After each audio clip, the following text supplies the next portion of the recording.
Supreme court ఇచ్చినటువంటి ఒక తీర్పు ఒక నాయకుడికి గెలిచాడో ఓడాకోడో అర్థం కాని పరిస్థితి అయింది. ఇది కరీముద్దీన్ అనేటువంటి వ్యక్తి, ఇతను వాస్తవంగా జరిగింది ఏంటంటే All India United Democratic Front AIUDF MLA Karimuddin, ఇతని ఎన్నిక చెల్లదంటూ దాని మీద కోర్టులో కేసేశారు. అతని కింద కోర్టులో అవును అని చెప్పినాయి. చివరికి అతను సుప్రీంకోర్టుకి వెళ్ళాడు. సుప్రీంకోర్టులో అతనికి అనుకూలంగా తీర్పు వచ్చింది. ఏమని? అతని ఎన్నిక చెల్లుతుంది అని తీర్పు వచ్చింది. దాంతో సంబరం చేసుకోవాలి. కానీ ఇప్పుడు అతను కాస్త ఇరుక్కుపోయాడు. ఎట్లాగంటే ఈ నోటి దూల చేతి దూల కదా. ఈయన లాస్ట్ నెల 10వ తారీఖు ఫేస్బుక్లో కరీముద్దీన్ ఒక పోస్ట్ పెట్టాడు. అప్పటికి ఇంకా తీర్పు రాలేదు, రిజర్వ్లోనే ఉంది. అయితే ఈ నెల 8వ తారీఖున తీర్పు ఇచ్చింది కోర్టు. అందులో కరీముద్దీన్కి వ్యతిరేకంగా దాఖలైన పిటిషన్ కొట్టేసింది.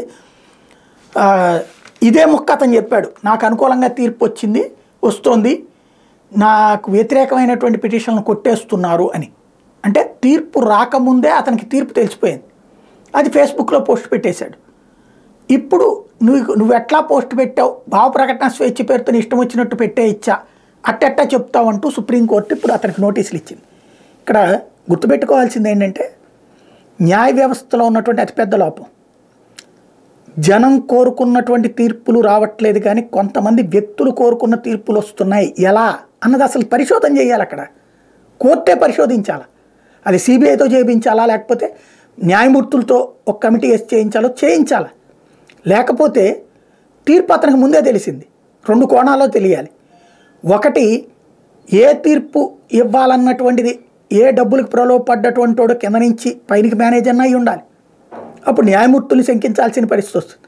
లేదంటే మరొక కోణం ఏంటంటే తీర్పు రిజర్వ్ అంటే న్యాయమూర్తి గారు అనౌన్స్ చేయడం చివరిదాకా రావచ్చు, కానీ ముందుగానే ఆ తీర్పు టైపిస్ట్కి వాళ్ళకి తెలిసిపోతుంది కదా, ఇట్లా కొట్టండి అని చెప్పేసి ఆ తీర్పు కొట్టినటువంటి టైపిస్ట్ ద్వారానో లేకపోతే క్లర్క్ ద్వారానో ఇతనికి సమాచారం ఉండాలి.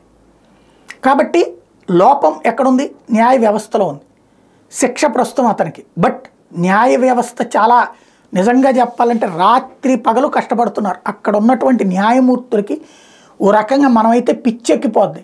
ఒక 4 గంటల పాటు గట్టికి కష్టపడితే వామ్మో అనుకునే రోజుల్లో రాత్రి పగలు ఒక కేసు గురించి కోర్టులో కేసుల వాదనల మీద వాళ్ళు ఇంటికి వెళ్ళాక కూడా పనిచేయాలి. పాత తీర్పులు ఇవన్నీ వీళ్ళు కోర్టులో చెప్తే అక్కడే కూర్చొని చూడడానికి కుదురుద్దా? లేదు. తలకు మించిన కేసులు ఉన్నాయి వాళ్ళ దగ్గర. లాయర్లు, బ్రహ్మరాక్షసులు లాంటి లాయర్లు వచ్చి వాదనలు వినిపిస్తుంటారు. పెద్ద పెద్ద లాయర్లు వచ్చినప్పుడు మరింత జాగ్రత్తగా చూడాలా. చిన్న తేడా వస్తే పైకోర్టులో వీళ్ళకి ముట్టికాయలు పడతాయి, అక్కడ ఒక ఇబ్బంది. కనీసం మంచి టాయిలెట్స్ ఉండవు, మంచి హైజెనిక్ కండిషన్స్ ఉండవు, దుర్మార్గమైనటువంటి వాతావరణ పరిస్థితులు ఉంటాయి, ఆరోగ్యకరమైన వాతావరణం ఉండదు కోర్టుల్లో.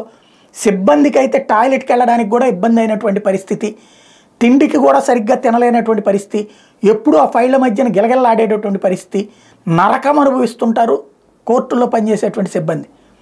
అలాంటి స్థితిలో ఎదురవుతున్నటువంటి ఇలాంటి సవాళ్ళు ఎందుకు జరుగుతున్నది? ఈ లోపాలు సరిచేయాల్సినటువంటి బాధ్యత అయితే వ్యవస్థ మీద ఉంది.